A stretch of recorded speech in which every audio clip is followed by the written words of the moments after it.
In the first weeks after Germany's surrender, the countryside north of the former front lines looked less destroyed than simply worn down.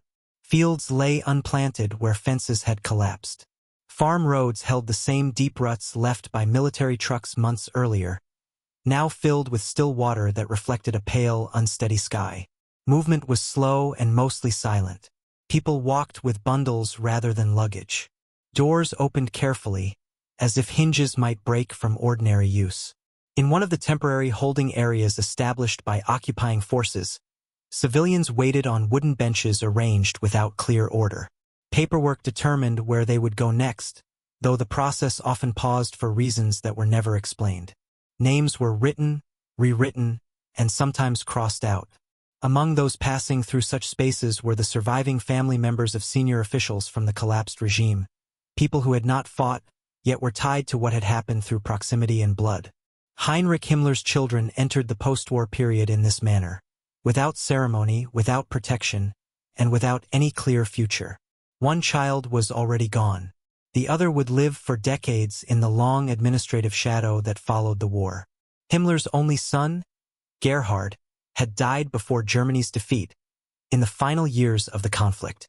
His absence shaped everything that followed, though it was rarely discussed openly. Wartime deaths among children of officials were not unusual by 1945. Records were incomplete, and grief was often private, compressed by circumstance. Because Gerhard did not survive into the occupation period, there were no interrogations for him, no reclassification forms, no interviews conducted across plain wooden tables. His story ended earlier, folded into the larger pattern of wartime loss that touched families across Europe, regardless of rank or ideology. What remained was a daughter. Gudrun Himmler was still young when the war ended. In photographs taken before 1945, she appeared in carefully arranged settings typical of official families. Pressed clothing, controlled posture, expressions held a moment too long for comfort. After the surrender, such images no longer mattered. Identification depended on documents, testimony, and the slow work of military administration.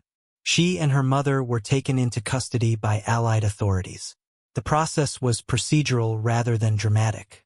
There were no public confrontations, no shouted accusations. Instead, there were questions repeated in slightly different forms, written statements translated and retranslated, and long intervals of waiting in rooms that smelled faintly of dust and soap. Children connected to prominent figures were not treated as criminals, but neither were they free. Their movements depended on classification systems designed for adults. Decisions moved upward through offices that were themselves temporary, staffed by officers who expected to rotate out within months. Gudrun's early post-war years were therefore defined less by judgment than by suspension. She waited while others determined what category her life belonged to. When formal detention ended, reintegration proved uneven. Germany's educational system was rebuilding in pieces, with teachers missing, buildings damaged, and curricula under revision. For a child carrying a recognizable surname, the difficulty was greater. Enrollment required documentation. Documentation invited attention. Accounts from similar families suggest a pattern of partial acceptance followed by quiet exclusion. A place might be offered, then withdrawn. Classmates might remain silent rather than hostile. Conversations stopped when certain topics approached the surface. Nothing needed to be said directly. Recognition did the work. Gudrun continued her education in this environment of careful distance. The routines of ordinary life, walking to lessons, completing assignments, standing in line for supplies, coexisted with an unspoken awareness that her circumstances were not the same as those around her. Such tension rarely produced open conflict. More often, it produced restraint. Post-war Germany struggled to define how guilt should extend across families. Courts addressed individual crimes, but society confronted something less precise. Children of high-ranking officials occupied an uncertain position. Innocent in law, implicated in memory. Different families responded in different ways. Some changed names and avoided public attention. Others defended the reputations of parents who could no longer speak. Many simply tried to live quietly, accepting limited opportunities in exchange for anonymity. Gudrun did not fully withdraw. As she grew older, she maintained a firm personal loyalty to her father's memory, a stance that set her apart even among those with similar backgrounds. This loyalty was not expressed through speeches or public argument in the early years.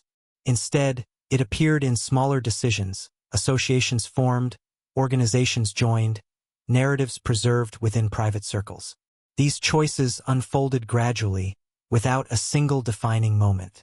By the 1950s and 1960s, informal support networks had emerged among former prisoners, families of the convicted, and individuals who believed postwar justice had been uneven. Some groups focused on legal aid or welfare assistance. Others functioned primarily as communities of shared memory. Gudrun became involved in one such network that later drew public scrutiny. To participants, the work often appeared administrative: correspondence, fundraising, arranging visits, maintaining records. Meetings were typically small and unpublicized. Much of the activity resembled ordinary charitable organization, at least on the surface. Outside observers viewed these efforts differently, seeing them as attempts to soften or reinterpret the crimes of the regime. The tension between these perspectives persisted for decades, rarely resolved through direct confrontation. Instead, it existed as parallel interpretations of the same quiet actions. Gudrun herself spoke little in public settings. Her influence, where it existed, was exercised through persistence rather than visibility. As West Germany stabilized economically, many wartime associations faded into private recollection. Cities rebuilt. Younger generations focused on employment, housing, and education. Public discussion of the Nazi period continued, but daily life increasingly revolved around the present. For Gudrun, however, the past remained close. She did not enter mainstream political life or public office. Her path stayed near the margins, neither fully hidden nor widely acknowledged. Journalists occasionally sought comment. Responses were brief or declined. This pattern created a particular kind of existence, visible enough to be remembered, distant enough to avoid constant scrutiny. Years passed in this intermediate space. Observers sometimes expected dramatic renunciation or confession. Neither occurred. Continuity, rather than transformation, defined the decades. By the late 20th century, many principal figures of the war had died. Trials concluded. Archives opened. Historians reconstructed events in careful detail. Public ceremonies marked anniversaries with increasing regularity. Gudrun aged during this period much as others did, through routine rather than revelation.